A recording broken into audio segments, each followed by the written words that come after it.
Let's begin by making a crucial distinction, one that is at the very heart of this conversation. Being an introvert is not the same thing as having social anxiety. They are not two sides of the same coin.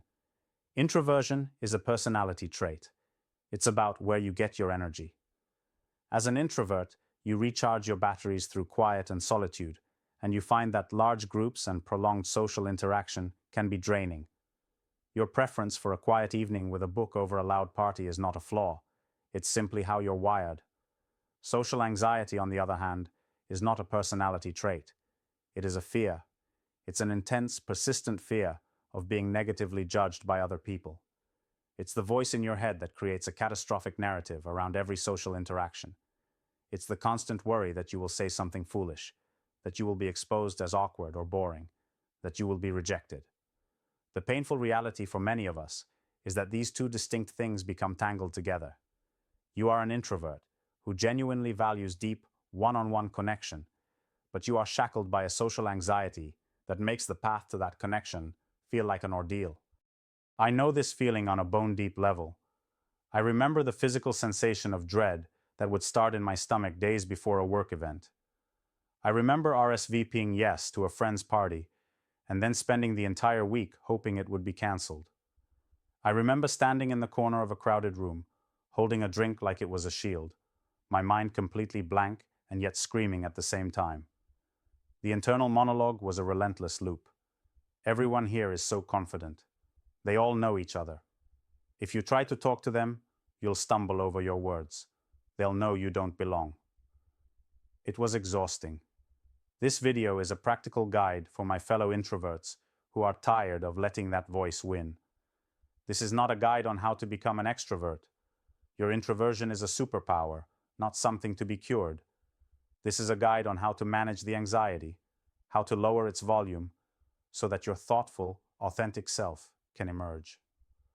We're going to cover a three-part framework that I have personally used to transform my relationship with social situations: the prep, the practice, and the post-mortem. The first part of our framework, the prep, is about winning the internal battle before you even leave your house. Social anxiety is like a fire that feeds on the fuel of uncertainty. The more unknown variables there are, the bigger the fire gets. Preparation is the act of removing that fuel. It gives you a sense of control in a situation where you feel you have none. My preparation process involves three key strategies. The first strategy is a deep mindset reset. I used to go into social situations with a vague, terrifying goal: act normal and be liked. This is an impossible mission that sets you up for failure. Now I give myself a small, concrete, and achievable mission. My goal for an entire evening might be: my mission is to learn one interesting thing about one new person. That's it. This shifts my focus from a terrifying performance to a simple act of discovery. Part of this reset is also learning to challenge the distorted thoughts that anxiety creates. One of the most common is the spotlight effect, the overwhelming feeling that a giant spotlight is on you and everyone is scrutinizing your every move. I had to train myself to remember the truth. Most people are the main characters in their own movie. They are far too preoccupied with their own insecurities and what they're going to say next to be analyzing your every word. You are not the center of their universe, and that is a wonderfully liberating thought. The second prep strategy is to create a detailed social game plan. This is about creating predictability. I do a little homework. If it's a work conference, I'll look at the speaker list. If it's a party, I'll think about the host and a few other people I know might be there. The most critical part of my game plan is preparing a few entry lines. These are not scripts to be recited. They are tools to get you over the biggest hurdle, starting a conversation. They are simple, open-ended questions. For a work event, what's been the most interesting talk you've seen so far?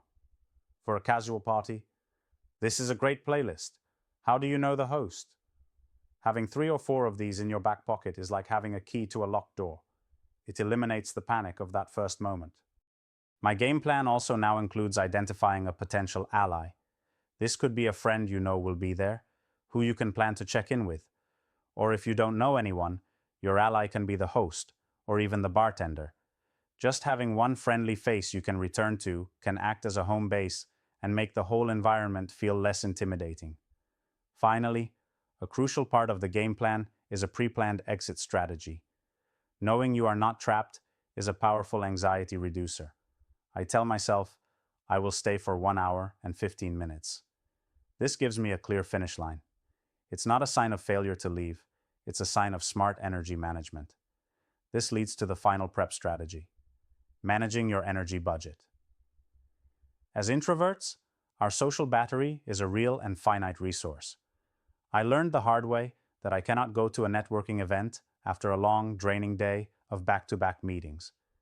That's like trying to run a race with an empty fuel tank. If I have an important social event in the evening, I now religiously schedule at least 30 to 60 minutes of quiet, restorative alone time beforehand. For me, that means reading a book, listening to calm music, or just sitting in silence. It does not mean scrolling through social media, which is just another form of stimulation. I go into the event with a full battery, ready to spend that energy intentionally. Now we move to the second part of our framework, the practice. These are the in-the-moment techniques for when you are in the social arena. The core principle of this section is to shift your focus. Anxiety is a state of intense internal focus on your own thoughts, your own heartbeat, your own perceived awkwardness. The only way to break its spell is to redirect that focus outward. My single most effective technique for this is to adopt the mindset of being the host, not the guest. When you see yourself as a guest, you are passive. You wait for others to include you, to make you feel comfortable. It puts you in a powerless position.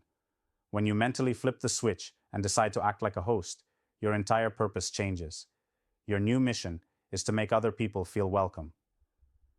I intentionally scan the room for someone else who looks a little lost or is standing alone. I think to myself, that person feels exactly like I do. Then, my mission becomes to go over and relieve their anxiety. I'll use one of my entry lines on them. The moment I start focusing on their comfort instead of my own anxiety recedes into the background. It's a profound shift from self-consciousness to service. The next technique is to weaponize your introvert superpower, listening. Lean into the power of curiosity. Anxious people feel immense pressure to say something witty or intelligent. The secret is to stop trying to talk and start trying to listen. Become a detective of the human soul. Get genuinely curious about the person in front of you. Ask them open-ended questions. Instead of, "Do you like your job?" Ask, "What's the most challenging part of your job?" Instead of, "Did you have a good weekend?" Ask, "What was the highlight of your weekend?"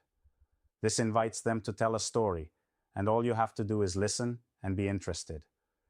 You'll find that a great conversation is not about performing, but about connecting. Of course, even with these techniques, a wave of anxiety can still hit. For this, you need an anchor and an escape hatch. The anchor is a grounding technique to bring you back to the present moment.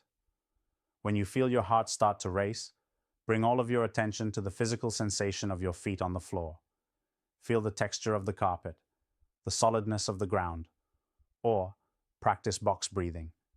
Inhale for 4 seconds, hold for 4 seconds, exhale for 4 seconds, hold for 4 seconds. This physiological reset sends a signal of safety to your nervous system.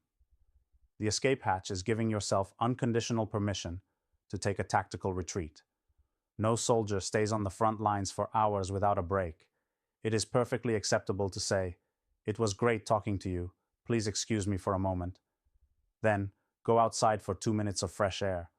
Go to the bathroom and splash some water on your face. This isn't fleeing, it's regrouping. It allows you to reset your system and re-enter the battle with a clear head. This brings us to our third and final part, the post-mortem. For many of us, the anxiety loop doesn't end when we leave. It intensifies. Lying in bed that night, our brain becomes a cruel prosecuting attorney, replaying a highlight reel of every perceived mistake. Why did I say that? They probably think I'm so boring. That was so awkward. This is how social anxiety sustains itself. It uses the memory of past events to build fear for future ones. we must interrupt this process. The solution is a conscious and mandatory practice I call the credit list. This practice is designed to fight your brain's natural negativity bias, our tendency to remember insults and mistakes more vividly than compliments and successes. As soon as you leave the event, before you let the self-criticism begin, you must write down 3 things that went right. 3 credits you earned. They do not have to be huge victories. Your credit list might look like this. 1. I went to the event, even though I was scared.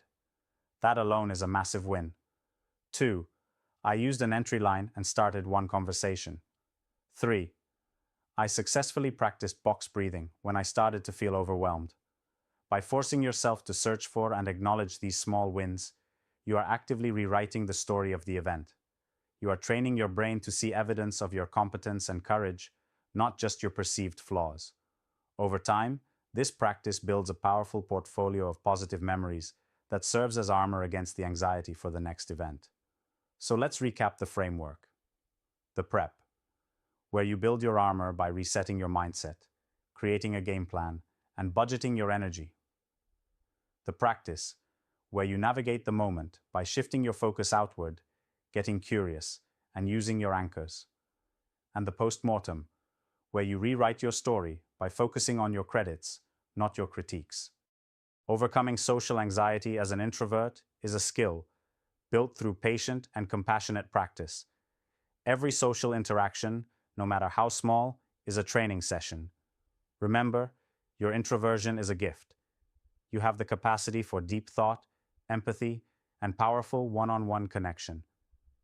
The goal of this process is not to change your fundamental personality. It is simply to clear away the fog of fear so that the strong, thoughtful, and wonderful person you already are can step forward and connect with the world on your own terms.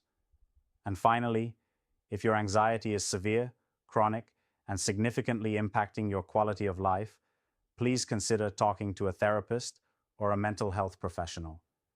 Taking that step is not a sign of weakness. It is the ultimate act of taking care of yourself.